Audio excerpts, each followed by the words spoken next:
Bonjour à toutes et bonjour à tous. Gabriel Attal l'annonce, la fraude fiscale, c'est 15,2 milliards d'euros détectés par Bercy en 2023. Nouveau record afin de financer crèches, hôpitaux et autres logements sociaux, me direz-vous.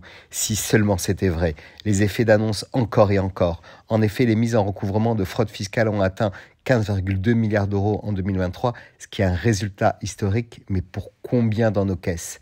C'est 600 millions d'euros de plus en théorie que les sommes recouvrées pour les fraudes fiscales en 2022.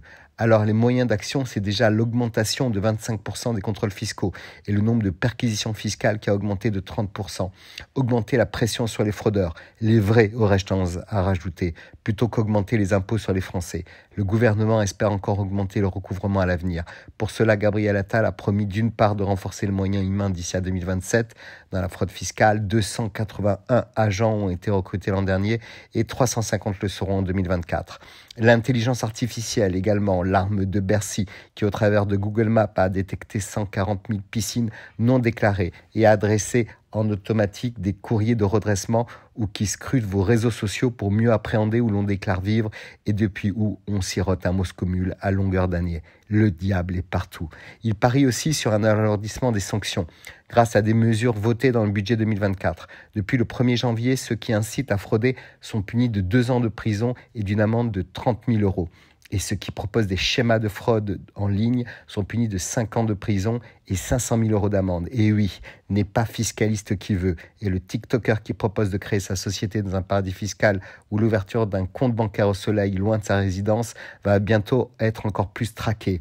Il était temps, non ? Nombre de fraudeurs sont comme M. Jourdain. Ils le sont sans le savoir, persuadés que vivre à Angoulême et facturer depuis Dubaï ou l'île Maurice, c'est malin. Et non, mes amis, ce n'est pas malin, c'est même pénal. Le principe est simple, on facture de là où on travaille, on a le droit d'avoir des comptes et des revenus à l'étranger, mais on les déclare dans le pays où l'on vit. What else ? En 2022, sur les 14,6 milliards d'euros de fraude fiscale détectés, on en collecte moins de 70%. La faute à l'argent qu'on ne retrouve plus, car viré loin de tout, aux sociétés qui partent en liquidation ou aux procédures qui durent 10 ans au tribunal administratif. On se rappelle qu'en 2021, l'État avait récupéré 11 milliards d'euros sur la fraude fiscale, plus qu'en 2023, un niveau équivalent à celui de 2019, après tomber à 8 milliards d'euros en 2020 sur fond de crise sanitaire.